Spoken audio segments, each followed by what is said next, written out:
Hello, ladies and gentlemen. It is once again that time of the week. It is that time of the week where we come on the air and we dig underneath the rubble that used to be the integrity of our mainstream media, and we find the real news, the real truth. This is the Hoodrat Strategist radio program, only on 89.1 WIDR Kalamazoo, your only source for political revolution.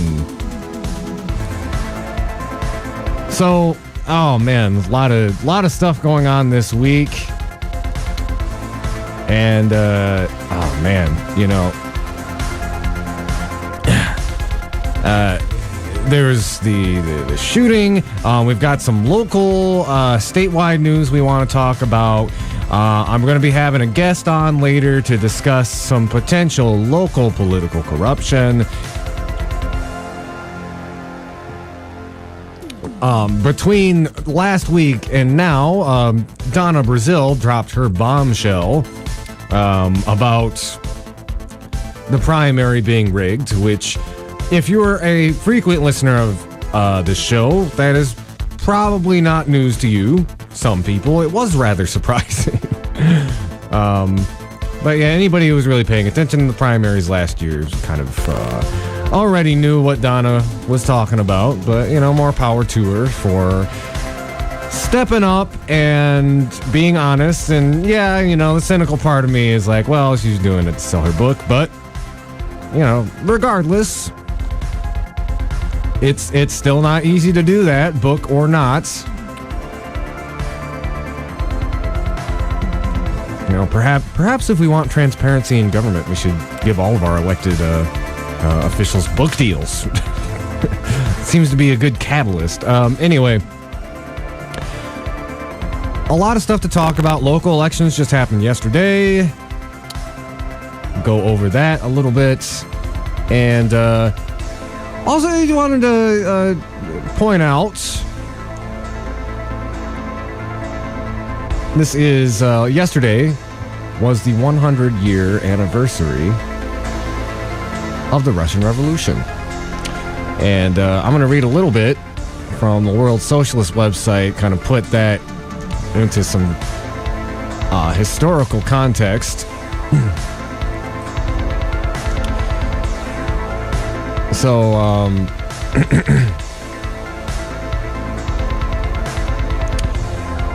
here's what it says on the World Socialist website. And this is in reference to the October Revolution. Now, Russia used a different calendar back then, the Julian calendar. So they were a little bit behind traditional Western calendar. But it refers to the 100-year anniversary of the Bolsheviks uprising against the Tsars. Well, actually, no, that was in January. It was when the Bolsheviks rose up against the bourgeoisie provisional government and actually created a Soviet workers' state. And there was an excellent screening and talk of Tsar to Lenin, which is a documentary that actually uses footage from that era to talk about how it panned out from the February Revolution all the way through the Civil War that occurred shortly after the October Revolution. But it's, you know, to put a fine point on it, the centennial of the Russian Revolution comes at a very auspicious time. A lot of the conditions that facilitated that first big socialist revolution in Russia are coming back. And I'm going to read a little bit from this article. My co-hosts have just stepped in, and so we're going to step on to more timely things, but I wanted to read a little bit. This is from David North's article about it on the World Socialist website. The economic crisis of 2008 exposed the fragility of the world capitalist system. Social tensions are mounting against the backdrop of levels of inequality that are the highest in a century. As the traditional institutions of bourgeoisie democracy are unable to bear the pressure of escalating social conflict, the ruling elites turn ever more openly to authoritarian forms of rule. The Trump administration is merely one disgusting manifestation of the universal breakdown of bourgeoisie democracy. The role of the military, police, and intelligence agencies in the running of the capitalist state is becoming ever more open. Throughout the centenary year, innumerable articles and books have been published whose aim is to discredit the October Revolution. But the declarations of the irrelevance of October are belied by the tone of hysteria that pervades so many of these denunciations. The October Revolution is treated not as a historical event, but as an enduring and dangerous contemporary threat. And it basically goes on to say how it's being marginalized specifically because it's a very dangerous piece of history to have floating around right now. And obviously a greater discussion could be had about the failures of that revolution, how Stalin eventually ended up co-opting it and all that stuff. But, happy 100 years to the Bolsheviks. Oh. Bringing on my co-hosts, and I do say co-hosts in the plural. Introduce yourselves, y'all. Maybe some of y'all aren't listening every week, but our dear friend Luke is back. I am. There we are. I'm back. I took a break to get some fresh air and run around, not deal with the wonderful pile of crap that our world has turned into. Oh man, you must have had like some strong clothespins on your nose. Oh, it was really bad.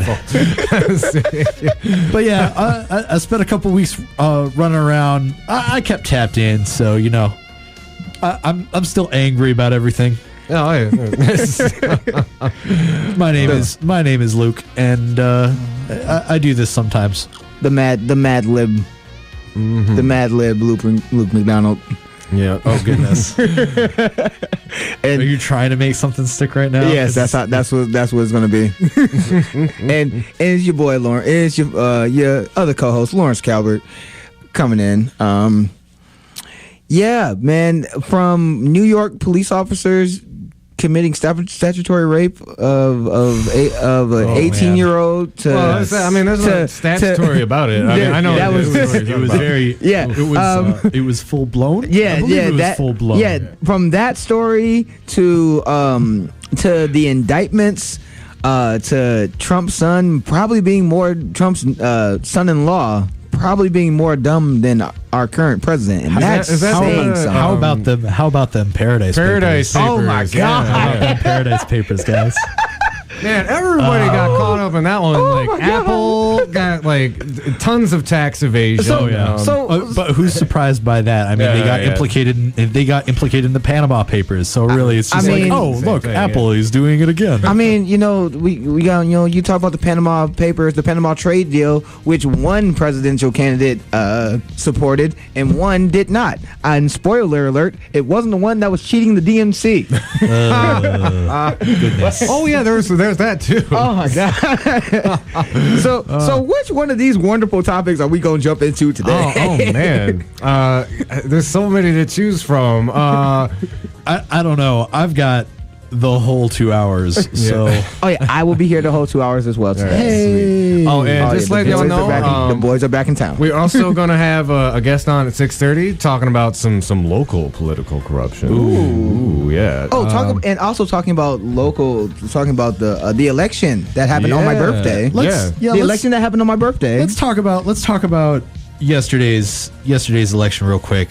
Yeah. Let's start with something local. Mm-hmm. Eric Cunningham, good job for making it to the city commission, to being a commissioner. You know what I'm saying? Good job. Mm-hmm. Yeah, you get a round of applause. He's come on the show before, and I think my big takeaway from Eric, I think everybody there wasn't anybody really strong coming out, kind of questioning the foundation.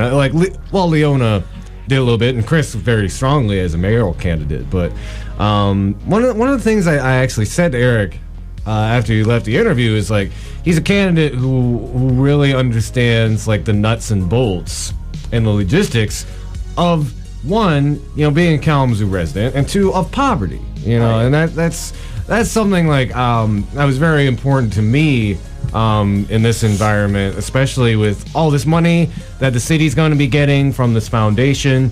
Really want to make sure that those resources are put where they need to go, and it's not just used to take us to a gentrification station. Oh man, like you're talking about like, you have the north side, south side, then you have Portage. Yeah. But I mean, I like Eric. I've known Eric for multiple years. I think we've known each other since high school. Mm-hmm. He's a good dude. I would say if people are going to run in Kalamazoo, please at least get your name on the ballot.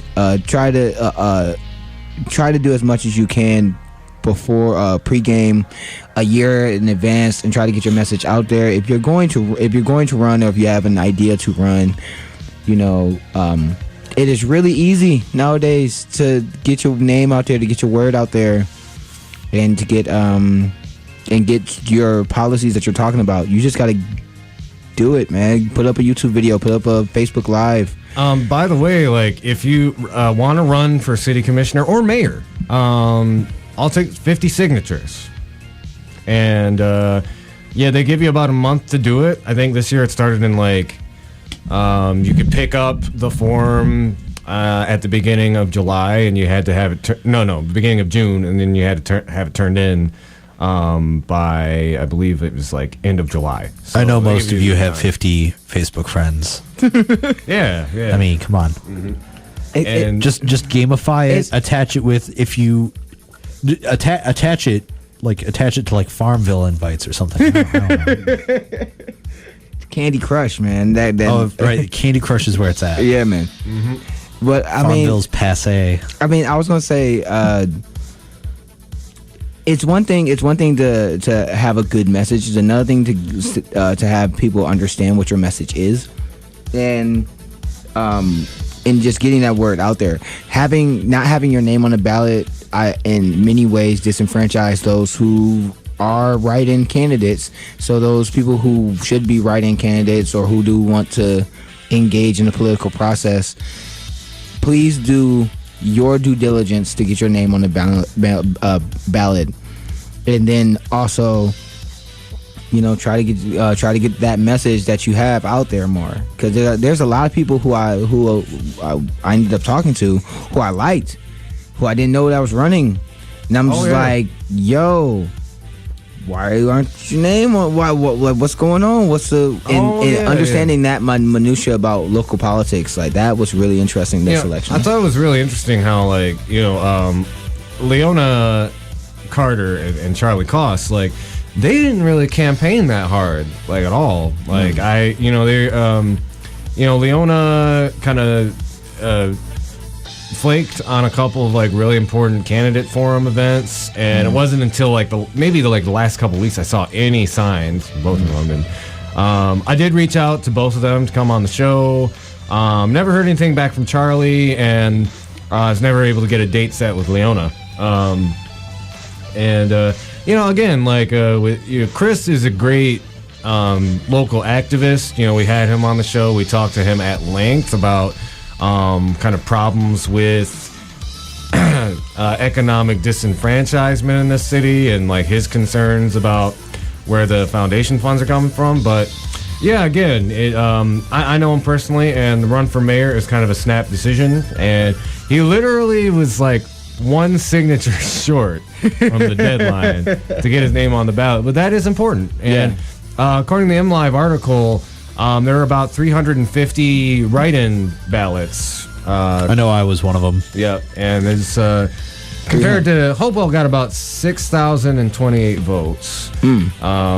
But yeah, like think of like if there was another name on the ballot, like that would have that could have been a lot higher. So I mean, it is what it is. Since I'm of two minds when it comes to our current mayor. I believe that just like most politicians, you have to put political pressure on them to make them move to the right decision, to the right position, because a lot of times they're not going to move on their own. So, I mean, it is our time now as citizens to do our due diligence, to get educated on the issues, and to make sure that the people who are meant to represent us actually do so. And we have to put our foot on the ground and be steadfast to do so. So that's how I feel about some of the local politics. I am happy about Eric though. So yeah. And I think we're moving forward. Their first really huge decision is going to be coming up on December 18th, I believe, and that's when they're going to be giving the yes or the no to the foundation board. Which, again, I'm going to have to do some digging and go ask the Kalamazoo Community Foundation how that process is going to pan out. Because I'm not sure if they're doing it behind closed doors or there's going to be some kind of public interaction. I think that's really important to figure out. I know there's some good people who applied for that board, and that's going to be the biggest thing I'm going to be looking at in the near future. Okay. So. I guess while we're on the topic of elections, do we want to talk about some bad stuff first and then drop some good news? Let's do the bad news first, and then we'll talk about how great yesterday was for the left. Oh my God! When I have a lot to say about that. The progressive movement, the alt left that people like to use as a smear, Yeah, the progressive left in that movement is moving. It is a train. Either you're going to get on or get ran over in 2018 and 2020. It's wonderful yesterday. But I do want to speak on the Donna Brazille revelation, because for those who may be who hasn't been watching news in the last couple weeks or whatever, Donna Brazille, who was the former interim chair of the DNC, who was fired from CNN because she gave questions to the Hillary Clinton campaign during the primary between Bernie Sanders and Hillary Clinton. And she came in as interim chair because Debbie Wasserman Schultz resigned. She resigned in disgrace because of her lack of leadership.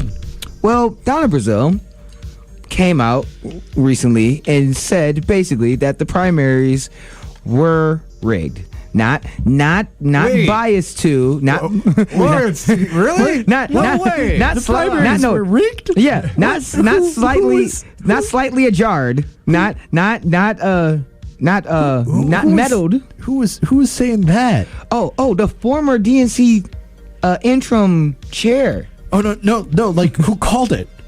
Oh, is that okay? You know what? I think let me play a brief clip here. I think this really kind of expresses how me and Lawrence and a lot of progressive activists feel after the Donna Brazille's article from Politico.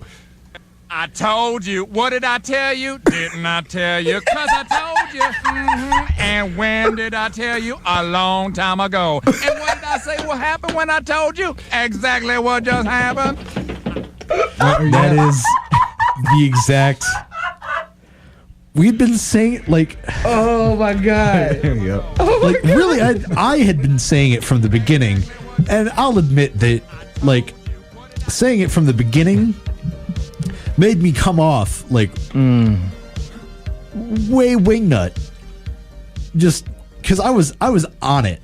I was on the DNC like I was willing to give it a fair shot, but the more I thought about it and the more stuff that happened, I'm like, this thing is rigged. This thing is rigged against Bernie Sanders. Completely, 100%. You don't, like, Hillary Clinton is the main candidate. That is the candidate everyone knows is going to win. Who's the DNC being run by? Her former campaign manager. And no, that doesn't sound fishy. And by the way, like, this revelation that's so new, quote unquote new, there was actually an article in Salon that came out a year ago that describes exactly what Donna Brazille was talking about. Yeah, it's only confirmation and verification of what people have been talking about for over a year since the WikiLeaks emails. We've known that the DNC was doing legalized money laundering. That's basically what they did when the states that were bringing in the money, and that money went directly to Brooklyn, the Hillary Clinton campaign, and the states only kept 0.5% of the $1 billion that they raised in that election. Not 1 million, they raised $1 billion. So yes, I didn't realize how much control Miss Clinton had in August of 2015. Before anyone even cast a vote in the primaries. That was 4 months. That was a good time, like, before a number of the initial Democratic Party candidates, like, even announced their run, man. That was 4 months after she's announced. And that was over a year and a half before she actually got the nomination. And understand, again, this is the reason. If you want to see a really good analysis of what Donna Brazille said from her excerpt from her book, The Young Turks did a story about it. Lee Camp did a story about it. From Redacted Tonight, Secular Talk. I would also recommend Glenn Greenwald does a really good article on The Intercept where he takes like 4 of the claims that the establishment propagandists are trying to shove down everyone's throat and just totally debunks the absolute. Well, Bernie Sanders signed the same agreement. You're right. The other argument is that the other argument that's been recently coming up is that she's a Russian bot. Oh, yeah. That is. Did you not hear when Tom Perez was the head of the DNC said that Donna Brazille has become a Russian bot? Wait, Tom said that? What? You think I am joking? You think I am joking? What? That is not a joke. That is real. The left is divided. Okay, so when people say that the left is divided, they're right. And the reason why the left is divided is because the corporate Democrats can't get their heads on straight for half a second to realize where the wind is freaking blowing. Oh man. Okay. So God, really? So for people who's listening, let's give you context. Okay. So President Obama. And even President Obama, he has good points, he has bad points. The one thing that is in his negative column is that the DNC, the party that he was the head of, he was sucking the resources out like a vampire. He was sucking the resources out so that he could maintain and become a 2-term president. So under that leadership, Debbie Wasserman Schultz, also being a very bad manager, was not allocating the resources of money and staff to the DNC. They kept the DNC bloated. With all of those paid consultants, it's not just because the paid consultants. It's also because the fact that as of right now, no one is allowed to see where the money goes in the DNC except the DNC chair and the treasurer. That's it. No one in the executive board, no one in the bylaws committee, no one in any of the other committees can see where the money's going. But you have 6 consulting firms, 6 of them, because the girl, I forgot the young woman who's on the Unity Reform Commission. She's Nomiki Kans. Yeah. She broke that story. That 6 consulting firms are the reason why the DNC budget is bloated, and she broke that story, which she has a great take on that. But So President Obama is sucking the resources out to the Democratic Party. Debbie Wasserman Schultz, she is being a very bad manager, so the DNC is struggling to keep their finances. So in August of 2015, the Hillary Clinton campaign, who was already racking up money because of the Hillary Victory Fund and what they were doing, they said, we can pay your bills, we'll give you an allowance. But with that allowance, we will control the they will control the allocation of funds, the staffing, who gets appointed where. Like they couldn't, the DNC couldn't pick its own candidates for positions. They couldn't appoint their own candidates for positions within the DNC. They had to appoint people who had the Clinton stamp of approval. The Clintons had the for them to give this money, the Clintons had to control the DNC so much that the head of the DNC, who was Donna Brazille when she became the interim chair, could not put out a press release without getting it approved by the Hillary Clinton campaign. A press release. So I cannot do my job without these overseers getting the approval. That means that I am no longer able to do my job or do what I have to do unless the Hillary Clinton campaign says it's okay. I can't run. It's like I'm not running the party anymore because everything I do has to go through someone else. That means they're running the party now. That's what that means. No. That means what that means is that you are the hood ornament on the car. Yeah. That's what that means. Your title has now just became the hood ornament. And that is it. Let's give like a concrete example of what this kind of financial leverage means. So here's a real clear and concise example: the debate schedule, and because okay, if you have some conspiracy centrist friends in your life, oh goodness, let me define that real quick. A conspiracy centrist is someone who will carry for the water for the establishment, even in the face of overwhelming evidence that they're being corrupt or acting in bad faith. So, I really feel like at least 3 people I know have been anonymously called out. Yeah. So, here's a concrete example: the debate schedule.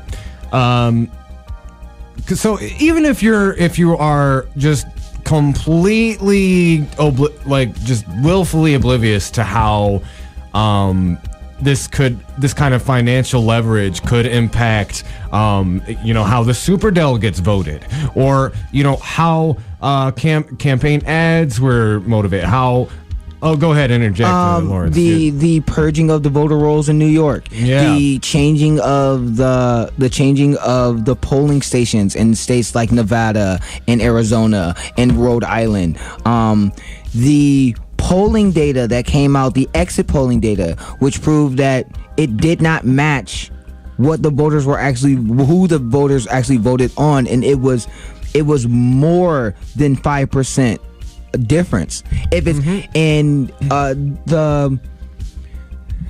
the fact that the thing that stunned me the most, that less than half of 1% of the money that was going into the DNC stayed in the state that was receiving the money. Yeah, exactly. Less than half of 1%. And I see there's people on Facebook saying like, oh, people are getting mad at Hillary for funding the DNC. She sucked money out of the DNC and funneled it into her campaign. Let's remember the Hillary Victory Fund was running the DNC on an allowance.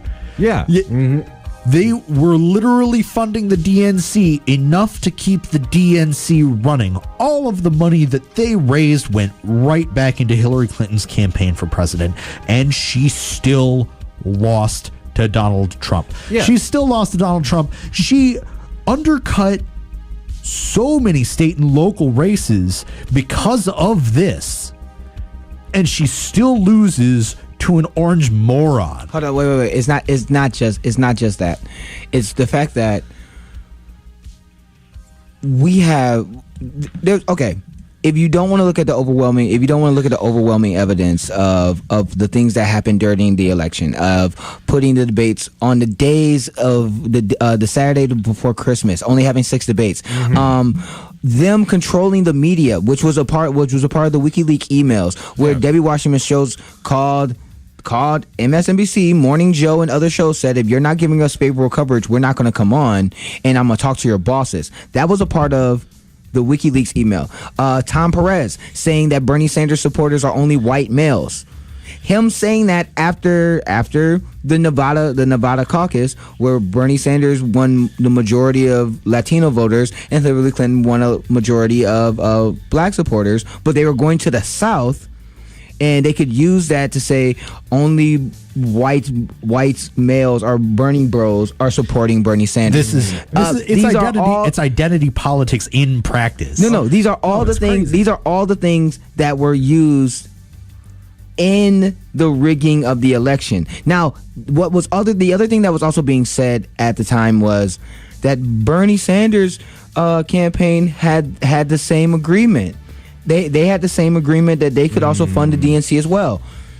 Let me remind folks that after a candidate has won the primary, then they can terraform the party, the DNC or the RNC, as they see fit. Yeah, as Donna Brazille said, that's as they know, as they see fit. That is how it was. That's how it's done when you have multiple candidates or you have an incumbent.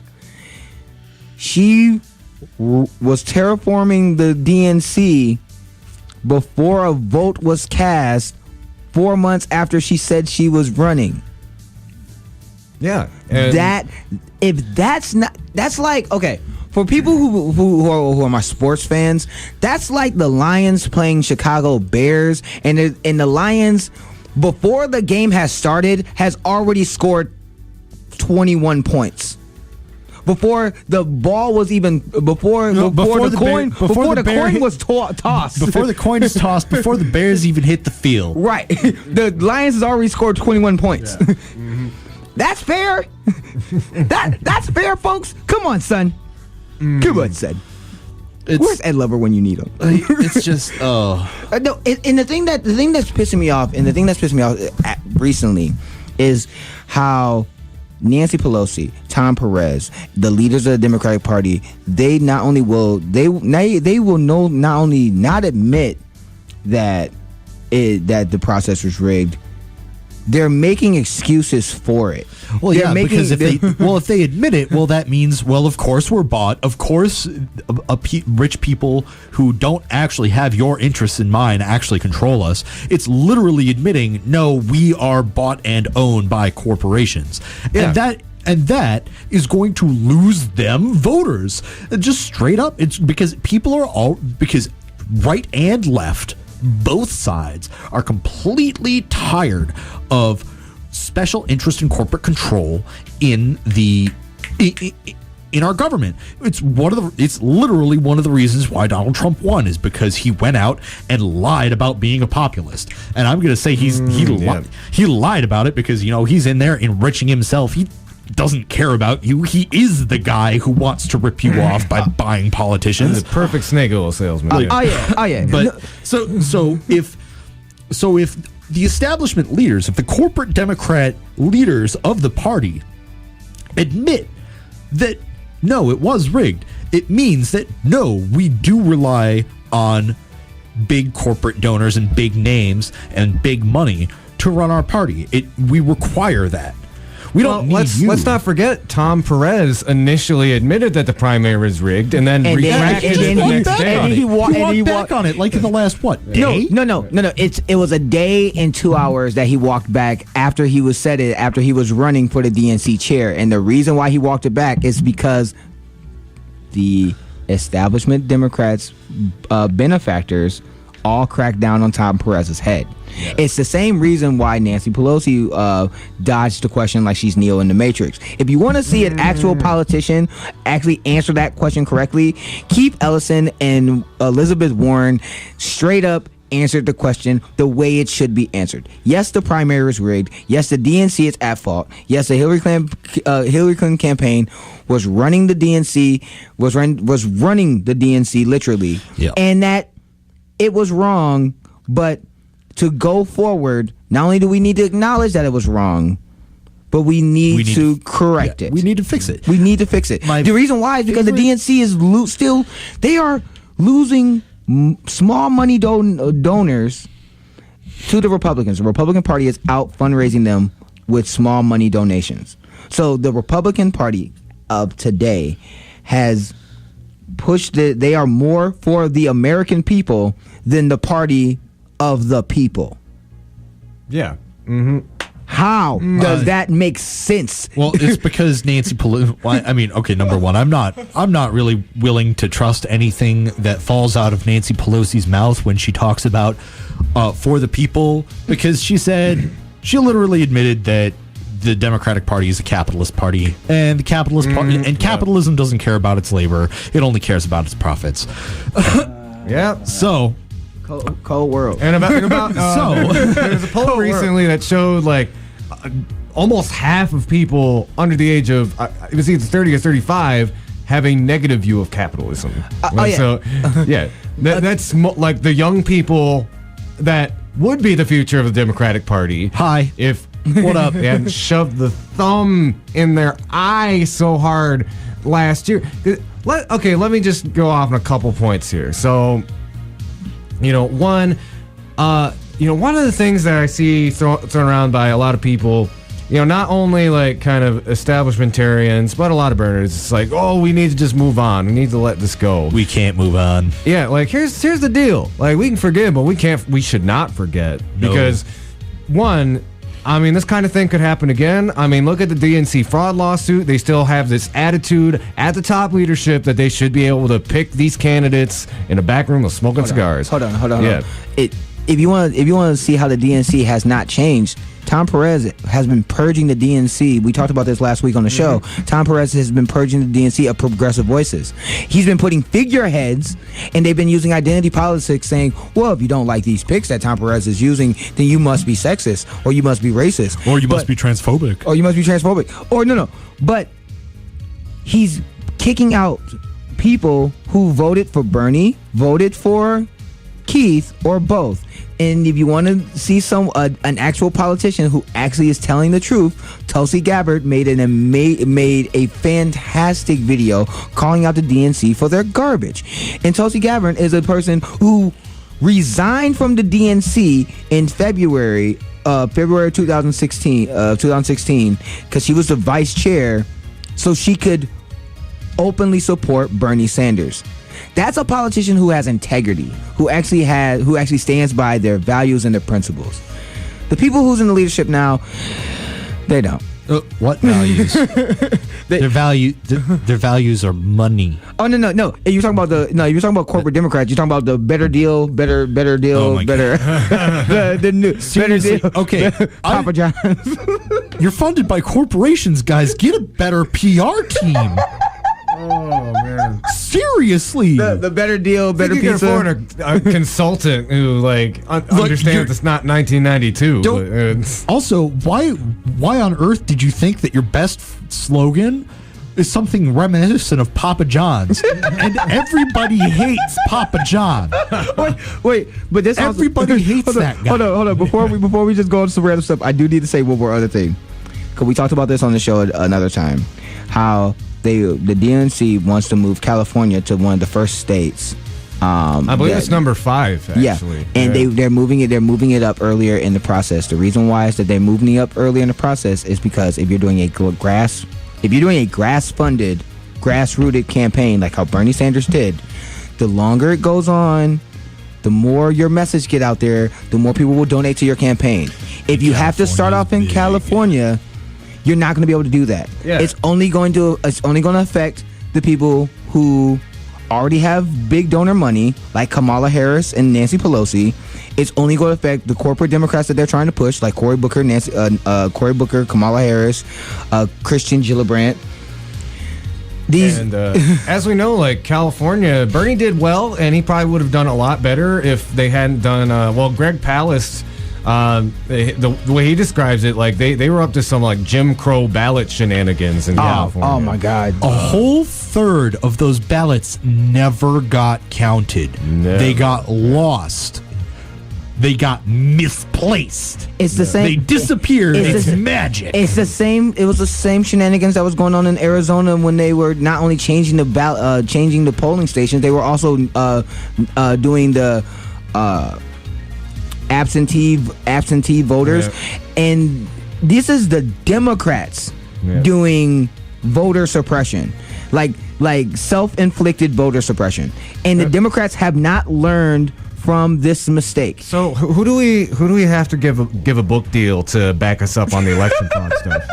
Who do we got to give Donkey of the Day to? Because Donkey of the Century to? Because the DNC, and this also goes to the mainstream media. This also goes to the mainstream media as well. Because if you believe that the mainstream media did not know that the Hillary Clinton campaign was not controlling, at least calling shots, at least pointing, like setting the direction of the wind. Doug, if you think the mainstream media like CNN and MSNBC, which Time Warner and Comcast was in the top 10 of Hillary Clinton's big donors, if you don't think that did not play a factor in this shenanigans that Donna Brazille brought up, then you are clearly drinking the Kool-Aid. Oh yeah, and like several of the WikiLeaks talk about like their ability to pressure and influence the media, talking about like what was that one where like the Hillary campaign didn't like something that Morning Joe said, and like basically told them to cut it out, or we'll go to your bosses. The debate questions that Donna Brazille herself leaked, or the fact that like they openly spoke about like in their Pied Piper strategy, using their media connections to prop up Donald Trump because he was a weaker candidate. It was they in their Pied Piper strategy, which was a part of the WikiLeaks emails. They wanted to prop up Ben Carson, Ted Cruz, and Donald Trump. It was those three. And who got the most coverage in the Republican Party during that primary? Donald Trump. Yep. And he's such an entertaining guy that it became like this. Oh, it was a ratings generator, because then the 24-hour news, the infotainment news media gets crazy advertisement money because people are tuning in to watch Donald Trump, which means they see the ads that are being aired on all of the free Donald Trump coverage. Guys, like, okay, I know there are a lot of people out there still looking for someone to blame for the 2016 election. I know you're out there. There are a lot of people out there. There's one person you can blame for the entire thing. Her name is Hillary Clinton. I will give that honorary donkey to not only to Hillary Clinton, the DNC, and the mainstream media. Those three are the reason why we have what we have today. The DNC choosing is not meddling. It's not subtle influence. They chose to give up their control to Hillary Clinton before a vote was even cast. That is rigging. And the fact that they have not learned from it, and they're still trying to rig the process till this day. Well, it's what's interesting to me is, and here's like kind of the most interesting thing about Donna Brazille's article that I think a lot of people aren't really talking about is like, this is the first like real establishment Democrat to own up to this stuff. Yep. And it's she's trying to walk it back now. She did try to walk it back. She's trying to walk it back now. People are holding her to it though. That's yeah. And you gotta. And what you saw with like Liz Warren and even like a lot of establishment media. So like this article from Greenwald says NBC started initially pushing that talking point, and then they retracted it. And NBC said like in their retraction, still it clearly allowed the Clinton campaign to influence DNC decisions made during an active primary, even if intended for preparations later. So the first step was, and it was interesting. In the same week, this is a real kind of through the looking glass moment with our mainstream media, because you had some revelations in Russiagate that MSNBC, CNN covered nonstop. Fox News completely ignored it. Donna Brazille revelation, Fox News covered it nonstop. MSNBC, CNN completely ignored it. No. And then when they do bring it up, they bring it up as a gotcha question to people who actually have principles like Elizabeth Warren or Tulsi Gabbard. And that's if they have them on there. And Elizabeth Warren was, and when I think it was Jake Tapper, who that is the most amazing, to steal a line from Jimmy Dore, that is the most amazing porn star name ever. Try to hit Elizabeth Warren with the you saw the Donna Brazille leak, but hey, was it rigged? Was it rigged, Elizabeth? And she's like, yeah, it was. Okay, gotta go. Oh, is that a yes or no question? Yes. Yes, it was. Yes, it was. Yes, it was rigged. Yeah, it was. Here's all the evidence. Right. Okay. It's all in front of you. Now, that is the bad part about that is that the DNC has not learned anything, and they are still leaking funds, and people do not want to trust the DNC or be a part of the party because they literally has destroyed what it meant to be a actual Democrat. The establishment Democrats have done, but there is good news. Oh, yes. There's wonderful good news if you saw anything about the primaries that happened yesterday on my birthday, by the way. Yeah, happy birthday. Oh, yeah, it was wonderful. Can we please talk about how in the South, a Republican who was pushing a transgender... He drafted it. He drafted a transgender, anti-transgender bill. It was one of the first bathroom bills, right? Okay, Yeah. there's this tweet that really sums it up, and it's like, a trans woman beat the guy who introduced the bathroom bill. Yep. A gun victim's boyfriend beat a delegate with an A grade from the NRA. A civil rights lawyer who sued the police department just became the top prosecutor in Philadelphia. There's something happening here. Oh, wait. And also a Democratic socialist that got no help from the DNC. None. Zero Zilch. help from the DNC. One in the South. Yeah. He won in the South. Took out the majority whip, right? Yeah. Yeah. Yeah. Yeah, he unseated the majority whip, which is actually crazy when you really think about it. A Democratic socialist won in the South. Dear Democratic establishment, You can't run that far left in the South. That's political suicide. yeah, dear political establishment, dear Democratic establishment, anybody, take a look at Virginia and tell me that Democratic socialism doesn't work. Tell me that, goals like campaigning on platforms that are literally the most popular things in America, i.e. single-payer health care, better access to higher education, Raising the minimum wage, legalizing marijuana, all of these things have majority support. Addressing gun crime, that's popular. That's a majority support thing. Addressing gun violence, ending the drug wars, ending the drug war, ending our campaign of interventionism in the Middle East. All of that is popular. Run on it. Say you're going to do those things. That's all you need to do. And the thing is this, because we talked about that on the show, I think it was 3-4 weeks ago. A Bernie-crat that got barely any support from the DNC won in Birmingham, Alabama. He won as mayor. He had zero, so he had little to no support from the Democratic establishment. He wasn't even talked about, but he won in Birmingham, in a place where Trump won by I think 10 points. Yeah.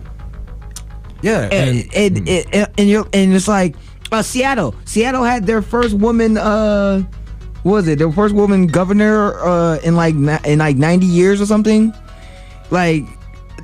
When it comes to progressive left policy, populist left policies, it's been proven it works. When you run as a neoliberal, a Republican light, when you run as Diet Coke, Nobody gonna get that Diet Coke. Oh yeah, and I want to take just a real quick sec to kind of put a magnifying glass on Denisa Rome. And she was a transgender woman who won and beat Bob Marshall, who of course was famous for introducing the anti-trans bathroom bill. Oh man. But let's look real closely. Again, Virginia, very red state. Bob Marshall, very entrenched Republican in a red district. And this is a woman who, again, trans issues are still pretty prickly when it comes to identity politics in conservative districts. I'm sure, Luke, Lawrence, y'all could probably, back this up. Like, there's a lot, like, older folks, more conservative folks in your family, your friends, get real befuddled around these issues. Now, what did Denisa do in order to flip that in such an incredible upset? And this is from an article on Revere Press, and this really stuck with me. So, Marshall, his campaign was basically predicated on releasing all these vicious attack ads on Rome for her gender, which actually ended up attracting voters to Rome, because wherever you are on the political spectrum, people are tired of vicious attack ads. They hate those. I mean, look, that's why one of the reasons Hillary Clinton did so poorly in the general. This is a study that most of her ads dealt with attacking Trump rather than talking about the issues. 75% of her ads was attacking Trump's character, but not the policy. But Bernie Sanders ran so many attack ads against Hillary Clinton in the primary. He was just so forceful and vicious against her. I mean, look at that ad that... I'm done. And that's exactly what it was. Furthermore, like, Rome, she campaigned on the issues. She emphasized, I'm a former watchdog journalist. Said, I'm going to tackle issues like raising teacher pay, improving transportation conditions on Route 28, clearing bureaucratic obstructions to create job growth. Like, issues that people care about. So I guess it turns out in a red district, people would rather vote for somebody who maybe befuddle their personal identity politics, but hey, actually is providing solutions to their problems. Andy, are you telling me that if you have policy substance, you win? If you campaign on policy substance that is popular and that people care about, you win elections? It's crazy. Let's keep it absolutely 100. I don't care how you feel about transgender or LGBTQ issues. When you're in a state like Virginia, or you're in this country, and that half the country makes less than $30,000 a year, and that the majority of the people who work in red states are on welfare or government assistance because of the fact that they're making less than $12 an hour. The majority of the country makes less than $15 an hour. They do not make a living wage. They make around $9.50 an hour. It does not matter how you feel about those issues, because people's lives are affected. When you're telling people that you're going to raise their taxes, you're lying to them, saying that you're going to cut their taxes, but you're actually going to raise them and give that money to the rich. In the trickle-down economics that Reagan created. Yeah, how many jobs did Reagan and the Bushes created with that policy? Wait. The policy that they're using now to justify the tax hikes are the same policies that George Bush Walker, the second George Bush, implemented. How did that help our economy?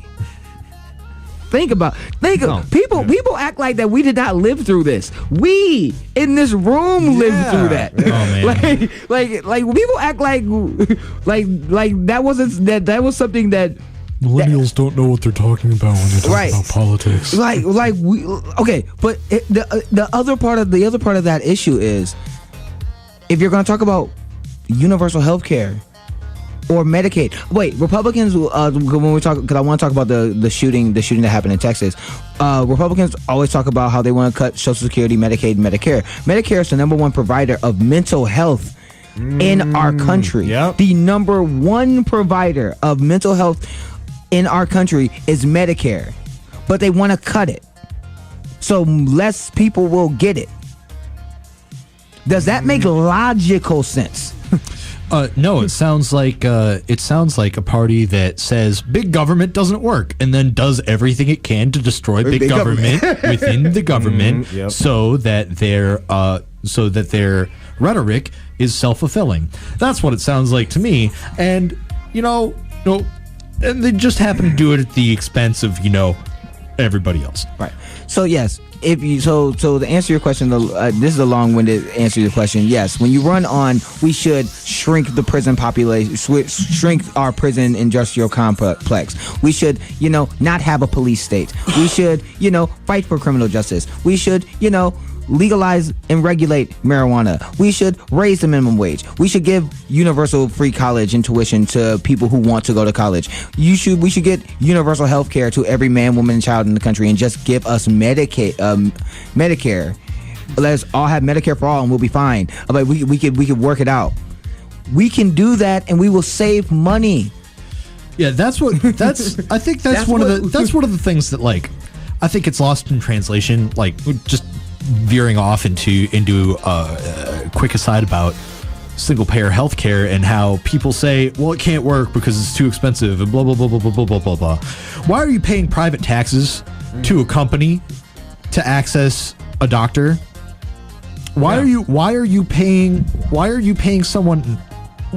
trusting a for-profit company with what is essentially tax money? Oh, because when you attack, when you look at other, I'm really sorry, words are hard today. When you look at other countries and their single payer healthcare systems, those are funded through tax dollars. Because it's essentially one giant state insurance pool, because that's how insurance works. Yeah. Mm-hmm. So it's a tax to provide to a state insurance pool, and then when you get sick, you can see a doctor, and there's no middleman. In America, there's a middleman. There's the doctor. There's the pools are separate and run by individuals who want to make money off of the fact that they are covering your pool. All right. To add, Lawrence, I'm going to jump it to you, and then we should probably take a break. It's terrible. All right, no, just two quick things. So Medicare, when we're talking about Medicare, just one quick thing, and this is the reason why this woman won, because she was talking about it. Medicare allocates 96% of every dollar that it gets to patient care. Yep. Private insurance only allocates about 80. The reason why they allocate only 80 is to patient care is because everything else is going to overhead. It's going to the shareholders. It's going to them paying their employees. It's going to everything else that has nothing to do with you. That's right. It goes to everything that has to do with their pocket.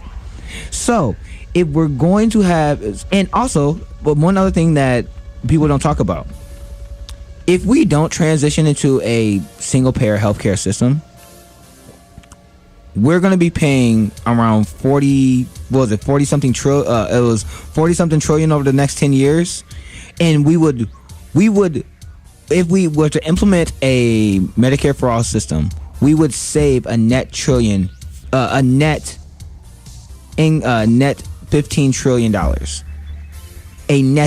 trillion, if we implement a single payer healthcare system.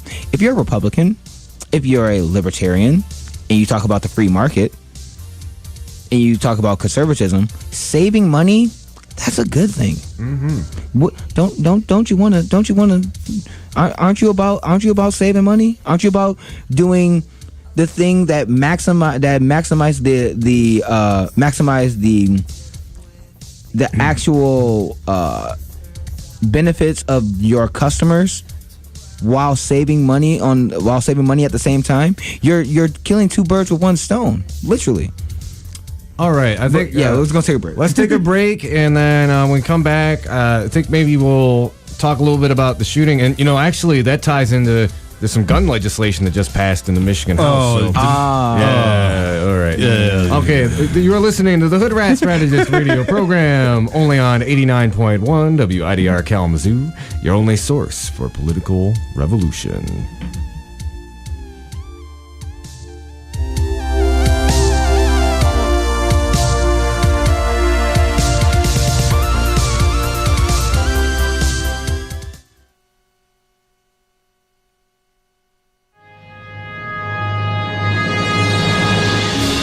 You're listening to Wider Kalamazoo. Oh, great Scott! 89.1 FM, Radio Evolution.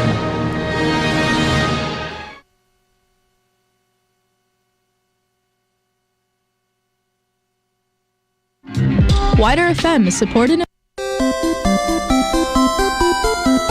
Wider is proud to be supported by Pedal Bicycle. Pedal Bicycle has 2 locations on 611 West Michigan Ave and 185 Romans Road. More information can be found at pedalbicycle.com.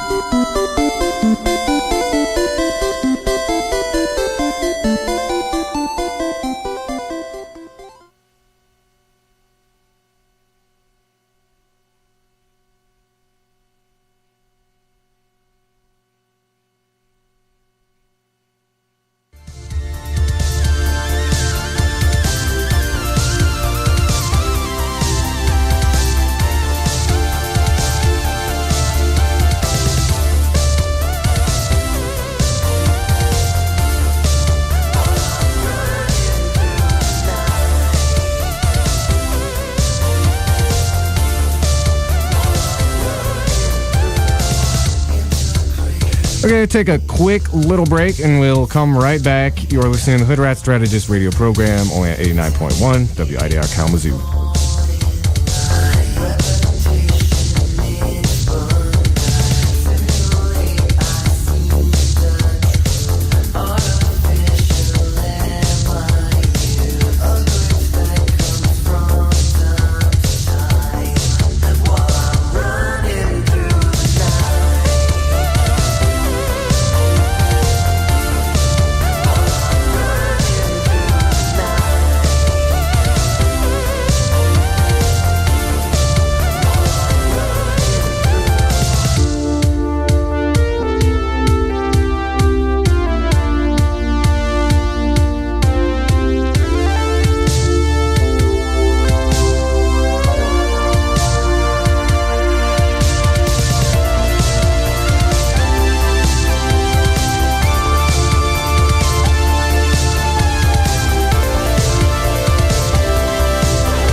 I'm so tired. Oh, okay, guys. Man, We are back, and as you can tell, we got a lot to talk about with this one. Fire. So, can you starting please premise. read that? Luke, start us off.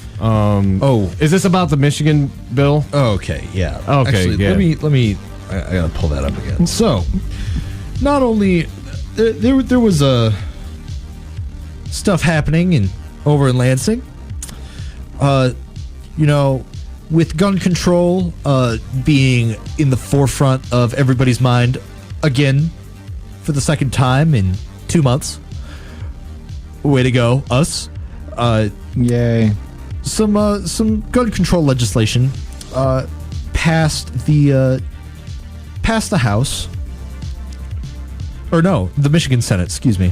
Passed the Senate 25-12. And by gun regulation, I mean gun deregulation.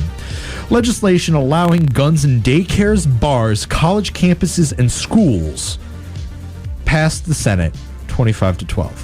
I believe it is legislation. I was listening to the story on NPR, and if I'm remembering correctly, because I don't have it pulled up in front of me, it allows people who are permitted to carry concealed carry to carry openly in these locations. And supersede, basically local cities and school boards cannot, amendments. It lists the amendments to this legislation that were defeated. These amendments were banning access for domestic violence perpetrators, sex offenders, and those on the no-fly list. Those failed. If you are any of these things or listed as any of these things, you can't buy a gun. Those failed. Oh, God. Amendments to let local school boards to decide whether or not they want guns on their properties failed. Oh, God. Jesus. Amendments to allow people who own their own properties. So this means business owners. It means business owners. I read property owners here as business owners, but it applies to anybody who owns private land. Amendments to allow property owners to decide their own gun policy on their own land failed. So, legislation passed the Michigan Senate that says people can carry a gun wherever they want. I'm sure that's not going to cause problems. Oh, and by the way, Margaret O'Brien is one of the people who voted for this. Margaret O'Brien, she is the Michigan State Senator for our Senate district here in Kalamazoo. Yep, not voting for her. Sorry. Margaret, if you are listening to this, WTF, bruh. WTF. What were you thinking? What did you get? Did you get anything for Kalamazoo in any kind of pork barrel stuff, or did you just think about? Have you forgot that Kalamazoo had a mass shooting? Have you forgot that there's been shootings at multiple bars? I remember her on the news talking about how tragic it was coming out of that church the day after it happened. But Lawrence, the gun shooting is at bars won't be a problem because there'll be a good guy with a gun at the bar to stop the bad guy with the gun who wants to shoot up the bar, right? Well, my God. Let me walk back just a little bit. We don't live in the 1860s Wild West anymore, guys. Okay, wait. Before you even, I'm sorry, Andy. I had to get these 2 points out. First of all, in the Wild Wild West with Wild Earp and Doc Holliday, they had gun policy saying that you cannot have your guns in the town that they were sheriffs in. That you had to you had to give them your gun when you walked into town, and you could get it when you get out. Yeah, standard. It was standard politeness. You roll into town, you show up to the sheriff's office, you hand him your pistol, and then you go to the local corner bar to have a drink and maybe a tumble with one of the local prostitutes. So basically, the Wild West would look at us and be like, "That just don't seem civilized." That legislation is literally the what could go wrong bill. We have more mass shootings in America than days in a calendar year. Literally. You're letting untrained people or untrained civilians walk around with guns and they have the notion that they are going to protect themselves or stop a mass shooting. Mother Jones did a polling over 600 different mass shootings that took place, and they had civilians in the crowd who had guns. Do you know what happened to them? Only 8 to 10%, I think it was 8 to 12%, actually successfully stopped the shooter. 8 to 12%. The other 88%, the shooter either shot the civilian who was trying to be a superhero, the cops shot that person because the cops thought that person who had the gun that was trying to be a good Samaritan, they thought that person was the mass shooter, or the person who was trying to be the hero, the good guy with gun, shot more civilians. In Sterling Heights, Detroit, a man who had a concealed carry saw somebody being robbed, being carjacked. So he went over to intervene. Not only did he not stop the carjacking, he shot the person who was being carjacked in the head. Yeah. And let's be clear, everybody, life is not an action movie. Oh my God. And this is I own weapons and or firearms, and I will call that out. It's nonsense. Let's kind of bring it back to context to this Devin Patrick Kelly guy. This is showing that and there was some speculation in the media about whether he died from self-inflicted gunshot wound or if he was shot by one of these, good guy with guns. But bottom line, he'd already killed 26 people by the time somebody was able to stop him. And I also wanted to kind of run back. So one of the first things you said, Luke, was this bill. This is in the Michigan Senate, by the way, our state. This is on the heels of this shooting with Devin Patrick Kelly. It is exactly on the heels. And when we're talking about domestic violence, and there's actually a study that came out that showed there is a very strong correlation between people who are violent towards their intimate partners and people who use firearms to threaten their intimate partners and people who go on and do these mass shootings. And Devin Patrick Kelly was one of these individuals. I think it was Pew poll research or Pew. I actually would not be surprised if we managed to actually get more research into this. If there wasn't, I would be hard-pressed to not find some kind of number of people who threaten their significant others with firearms who go and do a mass shooting. I really, I want to know the number of how many of those people who were honestly, who went to go do a mass shooting, thought about actually killing and murdering their significant other out of anger.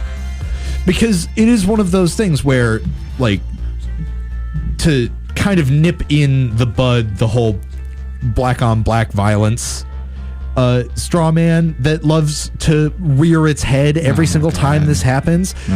You are the most likely to be assaulted and killed by someone you know, and not by some complete and total stranger. I mean, why don't white crime? Why don't white crime is 89%? It's 89%. America is still massively segregated. Black people generally hang out with black people, and white people generally hang out with white people. So when you take a look at the whole fact that people get killed most often by the people they know, of course, that's a statistic. But one in three women, not 1 in 3, 3 women a day are killed in the United States by their partner. And also, a polling came out about domestic violence, especially with gun issues. Women who live in states with a high number of guns are 5 times more likely to be assaulted, to have a domestic violence issue with a gun. Now, the reason why we're bringing up this the reason why we like to, we're talking about domestic violence, and also, this is still on this guy. No. I mean, okay, but besides the fact that we're talking about domestic violence, can we pause for a second to think about the absolute insanity that people who are sex offenders and people who are on the no-fly list, the list that we know that these are people who are extremists, people who have said or done some very reckless stuff in their lifetime to make sure that they should not be on an airplane with other civilized folks, are allowed to have a gun. Why? Oh, because Second Amendment. because the Second Amendment says that bearing arms is a right, and you can't take that away from us. No, it's the Second Amendment. Okay, that's the Second Amendment, man. No, I understand. Look, I understand this argument. Let me break down this argument. It's not an argument. It's I know. I know. It's one of the dumbest things that I've heard this week, especially when it comes to gun legislation, and especially when it comes to the thing that happened in Texas. So, for example, the let's have guns in schools, in churches, and bars, and these type of locations. Okay, first of all, you're gonna have firearms where people have alcohol. Oh, yeah, that's a smart decision. Think about the Wild West had better sense. We're in Michigan. We're going to Michigan, where the average medium income, I think it's Michigan, is what, $10 an hour? Around about. So Michigan is making less than $30,000 a year. Majority of people in Michigan. So we have people who are when it comes to economics, are disenfranchised, and you're going to let them walk around a bar intoxicated with a gun. Right. Okay. There's a recipe for what could possibly go wrong. What could possibly go wrong, right? Yeah. Sporting events. So you're gonna have someone who has a gun at a sporting event. Can you imagine if somebody has a gun at the Detroit Pistons or Detroit Red Wings game? But the good guy with the gun will stop the bad guy with the gun, Lawrence. No. Let me just keep going. Let me just keep going. I just have to interject because this is the argument that I know. This is the argument that I always have, and it's like, well, you know. It's so simple-minded. It's simple-minded because it doesn't look at reality. For example, look at what happened in Las Vegas. In Las Vegas, there were multiple people that were in the crowd who had firearms. Pause real quick. I acknowledge, because I want to acknowledge, one of my coworkers is friends with someone who was at Las Vegas. Yeah, and he carries. I've seen him with his gun. Right. He comes into my place of employment carrying, and that's his right. He was there. What's he gonna do, man? What was he gonna do? But that also goes back to my point. One of the performers that was there performing during the time the shooting was taking place, multiple people I forgot the guy's name. I forgot his band, but he had multiple people in his band who had firearms on their bus. He told them not to grab their weapons. The reason why is because he had the wherewithal to understand that if they went and grabbed their guns and started shooting, that when the cops showed up, the cops were going to shoot them.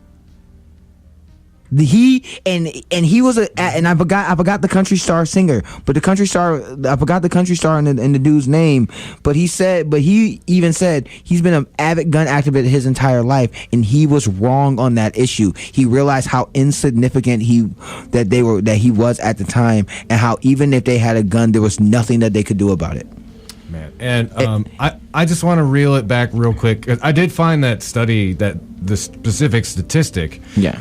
When we're talking about the correlation with domestic violence, and keep in mind, like we said when we first started talking about it, the Michigan Senate just said it's okay to let people convicted of domestic violence by firearms and sexual and sexual predators and people who are on the no-fly list. Yeah.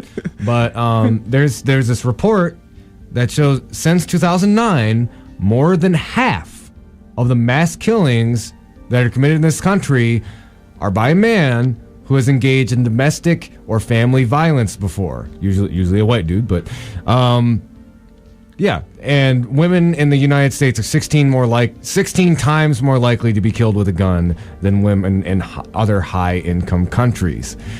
So and experts say, I'm reading on one of the posts, experts say that if an abuser has access to a gun, victims are 5 times more likely to be killed.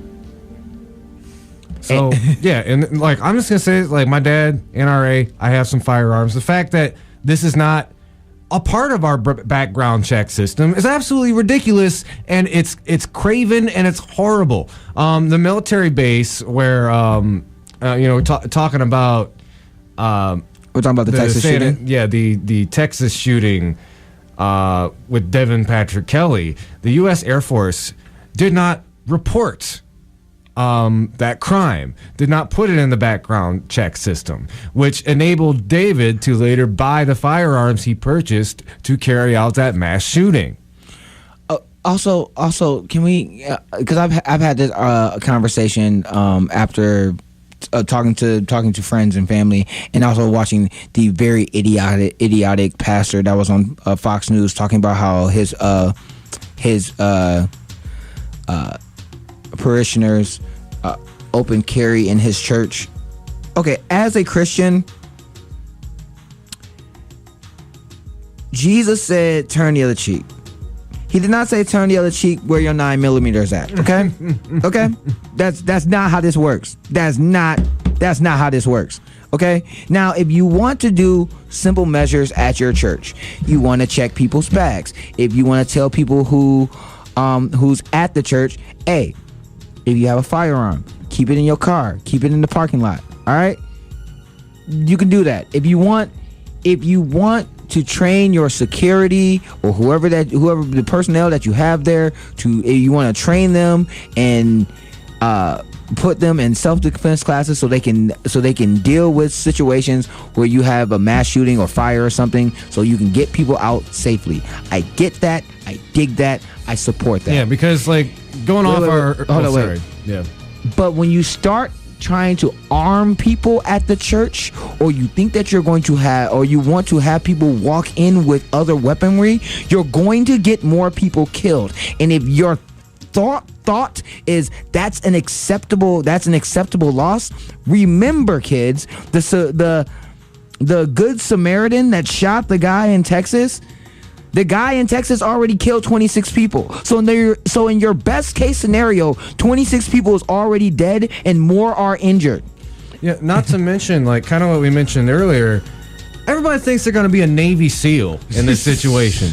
And let's be clear. Even people who are former police officers, former veterans, have gone on to say in situations like that, they are shocked and surprised, and they don't have that kind of quick reaction time that you need to properly handle that situation with a firearm. So for people to think that they're just gonna, like, go all like Neo from the Matrix, you're not Rambo, guys. You're not Rambo. You are not Rambo. You're not. And you're not Die Hard. You're probably gonna put some other people in far greater danger than the person who's actually doing the mass shooting. It's not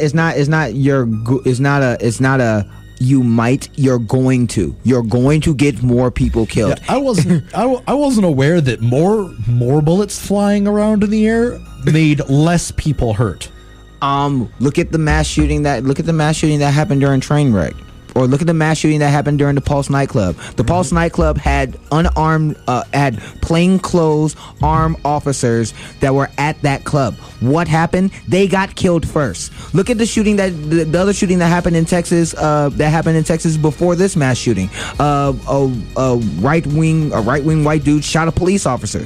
Where's the Blue Lives Matter people when the police officer got shot and he had a firearm? That scenario is that Wayne LaPierre's BS and the NRA's BS. So you can get scared, you can go and buy more guns that will make them more money. And when more people die, more people will get scared and get more guns. Now, if you want to get your gun and you want to use it for hunting, you want to use it for target practice, you want to use it because you like to get drunk and shoot beer cans with your friends, okay, that is your right as an American. But when you start bringing your gun around my child at a daycare, my kid at a school, or me and my friends while you're at a bar, then you are no longer using your Second Amendment right wisely. You are putting people in danger. And the second that we can realize that as a country, the second we will be safer. I mean, freedoms, it's one of those things that I agree with the libertarian friends that I have. It's like your rights and my nose. And really, what happens when you can hit my nose from, like, say, 40 feet away with enough impact and power to kill me? Like, really, we have to realize that a lot of people already realize that America has a gun problem. Establishing and enforcing the common sense regulations has a majority of support across the American populace. So, like, especially so when our national politicians go, our thoughts and prayers to insert latest mass shooting here. It's a bunch of garbage. They're supposed to represent us. They're supposed to represent our interests. That means there should be at least a 58%. I don't remember what the support for. 93% of the country wants universal background checks. Over 70% of the country wants to get rid of bump stocks. Over 60% of the country wants to do wants to actually have a have comprehensive gun reform, as in buybacks, as in getting rid of armor piercing rounds. Right, yeah. But if you get rid of armor-piercing rounds, then only the criminals will have armor-piercing rounds. Now am I going to fight the criminals if I don't have armor-piercing rounds? If you have gun legislation, then only criminals will get them. Okay, so why is Europe not having? Europe do not have as many mass shootings as we do? Why does Japan not have? Why isn't gun crime rampant in other countries that have strict gun control? It is a poor argument because, like, ease of access does help lead to these incidents, and to argue otherwise is a really asinine argument that really ignores reality. You know? No, I mean, when you have more guns, you have more gun violence. Now, that also means suicides, accidents, and it also means homicides, because those numbers are high as well. But let's not forget the fact that some of these straw man arguments that you will hear about Chicago Chicago's not Detroit. A straw man. Chicago's a freaking dog whistle, dude. That is a dog whistle. But here's the thing. This is the thing that people don't understand, because this is a Republican talking point that people will bring up. They'll talk about Chicago. It's not Chicago. It's not the fact that Chicago's policies on guns is the problem. All the cities around Chicago, suburbs, and all the other suburbs, they have less gun restrictions than the city of Chicago. So what do people do? They drive to Wisconsin. They drive outside of Chicago. They drive to Indiana. They get their guns, and then they come back. They don't even have to go to Wisconsin. They don't even have to go to Wisconsin or Indiana. They can literally take a day trip to the center of Illinois. Yeah. They don't have to travel out of state to have easy access to firearms. You can literally take an hour drive outside of Chicago, go to a gun store that is located outside of those provisions and regulations that are local.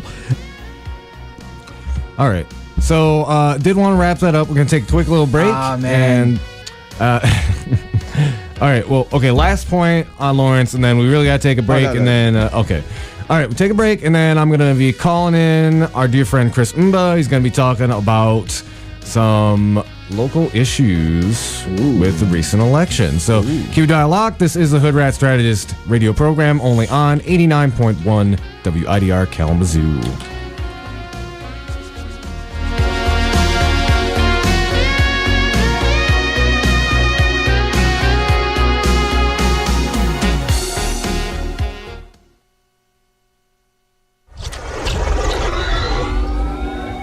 WIDR would like to remind you to please drive safely. Drunk driving not only puts your life in danger, but the lives of others as well. If you find yourself stranded somewhere, consider calling Drive Safe Kalamazoo, phoning a friend, or having an Uber pick you up. Thank you for listening.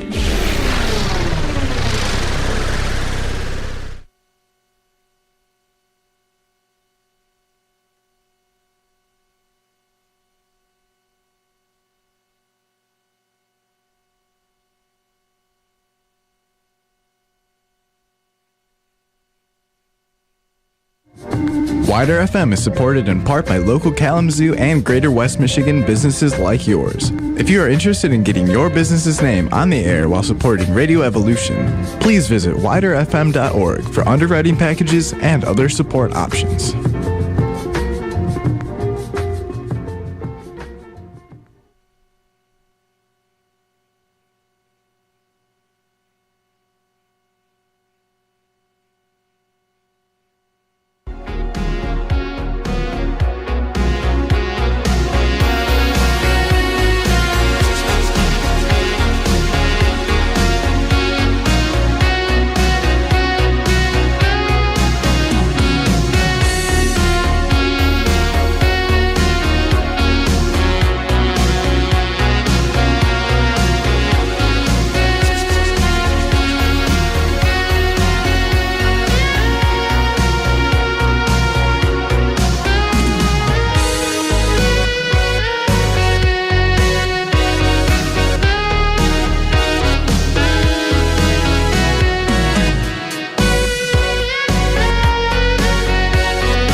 All right, ladies and gentlemen, we are back. We are joined via phone with Mr. Kris Mbah. Kris, could you say hello to all the listeners out there? How's it going, everybody? I'm glad to be here. All right, so I wanted to bring you on the show to talk about an issue that apparently Fox 17 won't touch.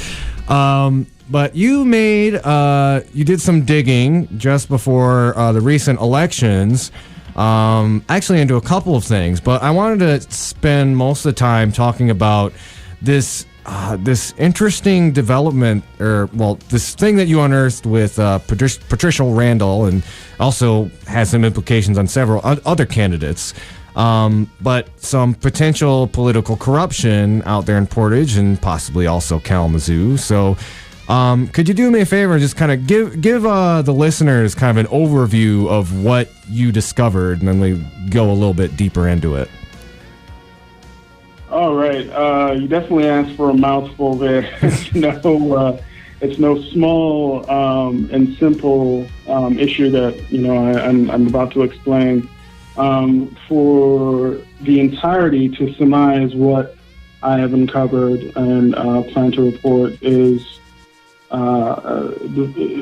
incredibly deep corruption, basically a pay-to-play operation within the Kalamazoo county government, and it spans from throughout the state representatives to mayors to county officials. And what I specifically uncovered and released recently was the coordination of campaign financiers from a PAC, State Representative Jon Hoadley's PAC, AZO PAC, that I had been following for the past few months to a year, coordinated contributions from this PAC to Patricia Randall's campaign. Initially, what had happened was that a businessman, Jevin Weinberg, had contributed to Patricia Randall's political campaign nearly a year ago, but this was during the time that Portage City was voting on a moratorium to allow his medical marijuana dispensary to operate despite state and city ordinances and laws. And so basically they had grafted in and grandfathered in these companies to basically create a medical marijuana dispensary monopoly within the city of Portage, so that they would be the only operators of these businesses. And the individual donated $1,000 to Patricia Randall's campaign at that time. This was during about July of, I think, 2016. Fast forward to recently, about August, Patricia Randall's campaign returned that $1,000 contribution from Jevin Weinberg, which was very peculiar. And I think it was definitely, you could see that the trail of money could be associated with the moratorium and her vote in specific at the time. Jevin Weinberg then donates $500 to Patricia Randall's campaign and another $14,000 to Jon Hoadley's PAC, AZO PAC. Now, prior to this, Jevin Weinberg had no involvement financially in investing in either of these organizations, either with Patricia Randall or AZO PAC. So we see money coming in, a large amount, $14,000. This was more than the billionaire who donated the $70 million towards the city of Kalamazoo to cover the budget deficit. He donated more money than Bill Parfit this year alone. That was very peculiar. And then he donated to State Representative Jon Hoadley's campaign $1,000. So then we see the rejection of a large sum of money, a donation of a smaller sum, a donation of a larger sum to a PAC group, and then a coordinated effort to donate twice the legal individual allowable limit back to Patricia Randall's campaign through AZO PAC of $2,000.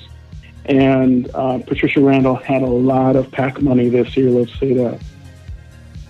Wow, Kris, that's pretty mind-blowing. You know, I think a lot of people have this sense that, this kind of political corruption doesn't necessarily happen in their backyard. So you mentioned the dispensaries in Portage. Now, that's a piece to it that I wasn't necessarily aware of, but could you talk a little bit more about, how that, this particular business monopoly relates to, the candidates who were paid off and also, or not paid off, but, had the donations given to, and, what their, basically what that particular relationship means in the context of both Portage city politics and, the marijuana dispensaries in the area. Absolutely. What we have and what I have really uncovered about this region is there's a name about Kalamazoo County, and they call it Little Switzerland. This is where a lot of investors, a lot of benefactors come and hide and funnel their money through these gates and appropriate them throughout the state of Michigan in thus fashion. So as it pertains to the city of Portage, Kalamazoo, and the city of Kalamazoo and Kalamazoo County, we see a large, basically a racket of corruption with contracting practices where residents and people living within those boundaries are not really first choice and pick in those contracting procurement practices. What we see is we have a pay-to-play and a large pay-to-play scheme with many of these preferred contractors who are then in some fashion either donating to the campaigns of candidates or even related to them. You can see these alignments with even your trash disposal. You can see them with contracting and construction, or concrete, or road work. You can see all of these things.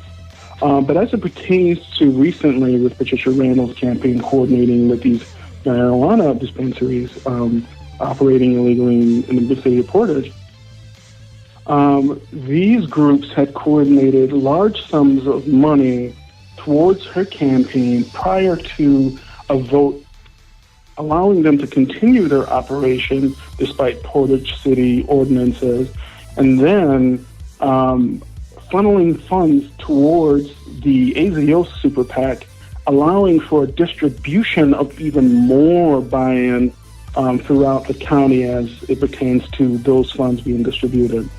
So as it pertains to this pay-to-play scheme that we're seeing in this region, it's leaving actual residents, actual, legitimate business owners, contractors, and entrepreneurs in the dark and really out of hand. They, if you were to look and basically evaluate the rate or ratio of contracting versus, residents versus outside groups, winning contracts in this region, I think everybody would be surprised to see that information. That's very interesting. That's an issue that comes up time and time again. I know one of the more vocal, when they were going through the procedures for ratifying the Foundation for Excellence, there was actually a gentleman who voiced his concern about the preference of outside contractors and outside entities based on financial influence. And what strikes me is we're circulating in a time where there's a lot of money changing hands in this region. And that little Switzerland comparison is pretty alarming and probably shocking to most Kalamazoo residents who might be hearing this and kind of learning about this for the first time. So let me ask you a little bit more specifically. I know you mentioned this a lot of this is around Jon Hoadley's PAC, and I wondered if maybe you could elaborate further on what his relationship is with that PAC and with this kind of coordination that seems to stretch across multiple politicians and multiple campaigns. Absolutely. Jon Hoadley basically came into the Kalamazoo region as a lobbyist, quite frankly, for the anti-discrimination and ordinance for the LGBTQ population and demographics. And what we saw after that was a very coordinated effort with Jon Hoadley to basically infiltrate the Democratic Party locally. Of course, he won his election against Dave Buskirk, but we saw that he raised nearly 3 times the amount of money, and most of these dollars came from outside of the state of Michigan and various sources. So, as fast forward till today and the creation of the AZO PAC about a year ago, I've been watching Jon Hoadley's PAC and the contributions direct and in kind, and seeing that Jon Hoadley has been flying around the country doing various fundraisers, receiving dollars from many different sources outside of the state of Michigan, and even billionaires that are investing hundreds of thousands of dollars each quarter. From one billionaire from Colorado was very peculiar. So we're seeing these hands, these dollars influx within our region through this PAC, AZO PAC in particular, and then the expenditures of this AZO PAC infiltrating through many different campaigns within the Michigan legislature. I mean, it is like money is being thrown in the air. $100 here, $1,000 here, $500,000 here, all throughout the state of Michigan, House Representative PACs. We are seeing basically money being poured into Michigan's legislature through this AZO PAC being solicited by Jon Hoadley. So you mentioned a peculiar billionaire from Colorado. Could you expand on that? I believe he's a tech company owner. I haven't done too much research into his background, but that's on the way. Okay, well, actually, let me ask you on the research end of that. So often on my show, I'll encourage my listeners to use websites like opensecrets.org, or do their own legwork in basically following the money when it comes to these candidates. Now, when it comes to non-federal candidates, there's not necessarily like an opensecrets.org, but I wanted to ask. Oh, there is. There is. Well, could you elaborate there is. for my listeners, how did you start doing this research when we were emphasizing like local candidates, and what kind of steps did you need to take to really kind of do this digging that you did? Oh, absolutely. The first place I started was with the city clerk. That's the first place where, we go. That's the record keeper, right? In Kalamazoo County, the city clerk was originally, keeping the records of campaign contributions by paper.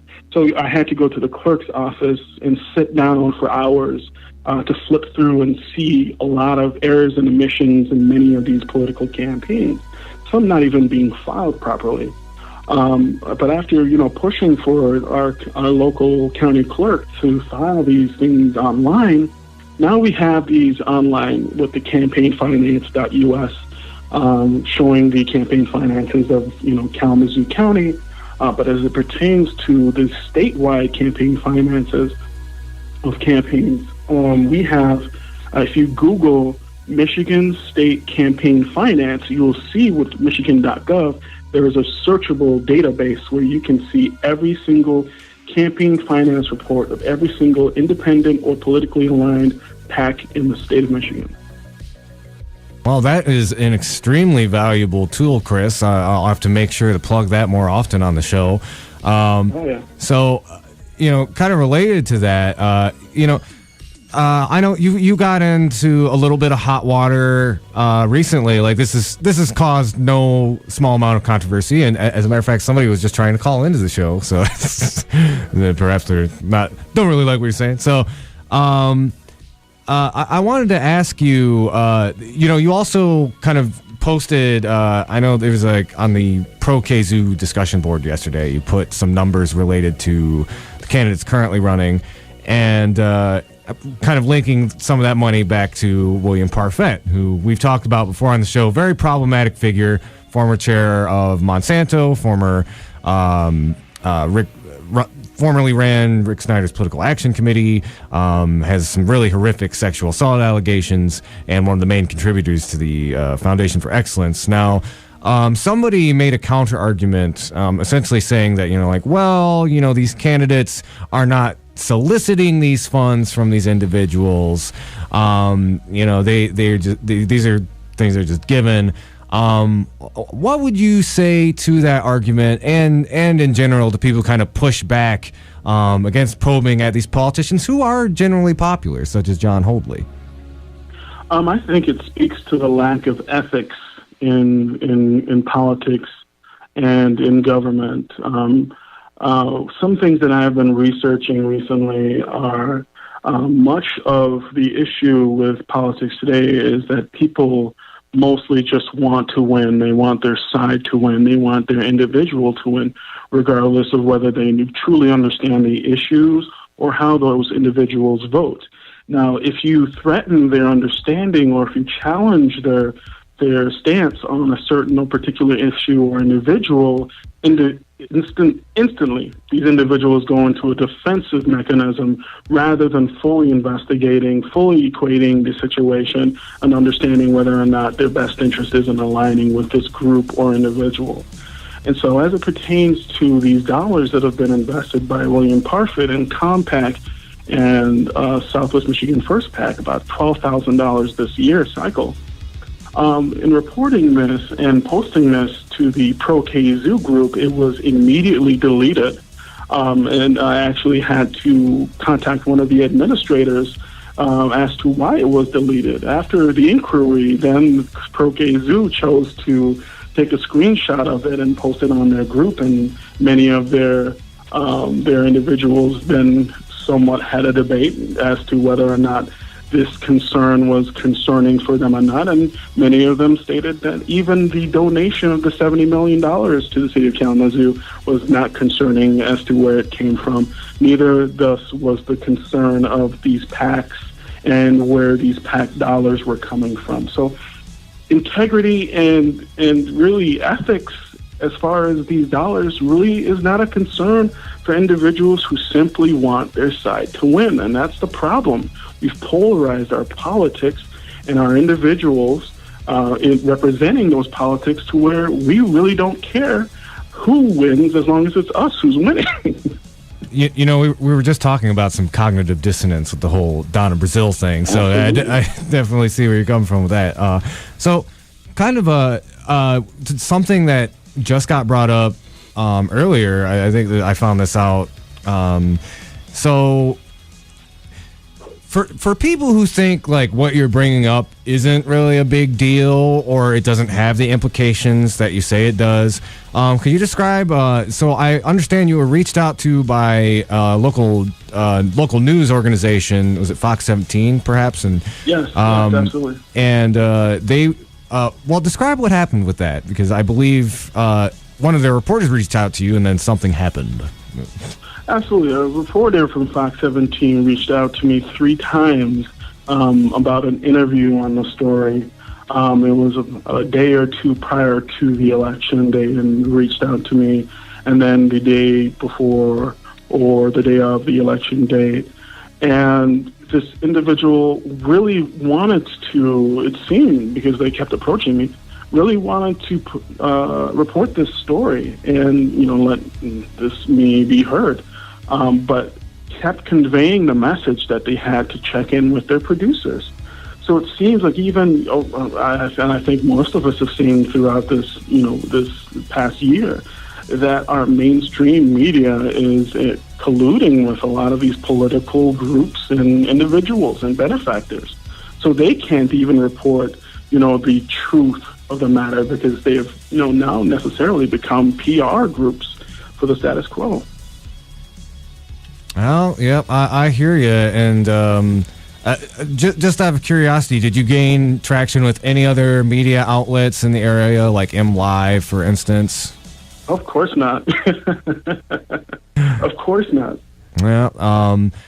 Let me defer real quick. So I was just curious, my co-hosts, you guys have been listening in. Do you have any questions about a lot of this? I didn't really know myself, and I didn't parcel out to the full extent that Kris just explained, but it's a pretty big bombshell. But I'm just curious, either my co-hosts might have a question to ask you. I don't have any questions. I'm probably going to have to go back and listen to this again, actually. Mostly because that was a lot to take in. The only real point that I could put on it is something that Kyle Kulinski of Secular Talk hammers on and on and on and on and on about, is we gotta get money out of politics. Absolutely. That's one of the only conclusions. That's one of the only points that I can come to, is we got to get money out of politics, man. The thing that I want to add to that. Something you touched on, Andy, prior to asking me a question is, what would you say, or how would you convey the importance of measuring and even investigating where these dollars is coming from? Think of it as though, for the individual voter who's listening right now, if, say, you were a Democrat and you were under Republicans' jurisdiction as far as an elected official, and you disagreed with this person, and you disagreed with where they got their dollars from. So, for instance, we're just going to say Fred Upton and the pharmaceutical industry, and Monsanto and Whirlpool and Koch brothers, and all of these individuals we have seen as bad individuals because they're investing in the campaigns of individuals and political parties that we may not align with. Now, just for a moment, Imagine that you are a Republican. All right. Now imagine you are a Republican and you have conflicting issues, and you are under Democrats' legislation, right? A Democrats' authority and rule, and you're seeing where they're getting these dollars from many benefactors who are taking over cities, who are creating controlled economics within these regions, who are buying out cities, who are under rape and sexual assault allegations, and you are saying that these groups are taking, and these individuals are taking unscrupulous dollars and practicing unethical campaign finance practices. Now, do you really want fair and honest and open and transparent government, or do you simply want your side to win? Oh, man. You have to ask yourself that. Oh, yeah, and that's something we push our listeners on just about every week. We only have a few seconds left, but Lawrence, if you want to jump in real quick before we wrap up the show. It's funny to me how as soon as you start following the money, because Nomiki Khan talks about it all the time, as soon as you start following the money, that's when all hell started to break loose. Like that's when you started having problems, and people didn't want to talk to you, or your stuff's getting blocked and whatever. That's absolutely crazy, and I that's eye opening. And the fact that we're little Switzerland. That people I've never heard us referred to that before. I have never heard of it. I'm not surprised by it, but the fact that I knew stuff was corrupt in our local politics. I didn't realize how bad it was, and now since I know, this is why I'm glad I'm a part of Wolfpack, trying to get money out of politics, and this is the reason why I'm happy that we have people like you doing this, man. That's nuts. All right. Well, Kris, I want to thank you so much for coming on the show and talking about it. And I'm sorry that this story didn't really gain traction. We'll be uploading this on the YouTube, so hopefully we could spread it around that way. But again, thank you so much for coming on, and probably have you on again soon. Thank you for your work. Yeah. Thank you for having me. Pleasure. All right. I want to thank everyone for listening. This has been the Hoodrat Strategist radio program, only on 89.1 WIDR Kalamazoo, your only source for political revolution. And we'll be here every Wednesday from 5 to 7. Y'all have a good night. Keep fighting for that revolution solution.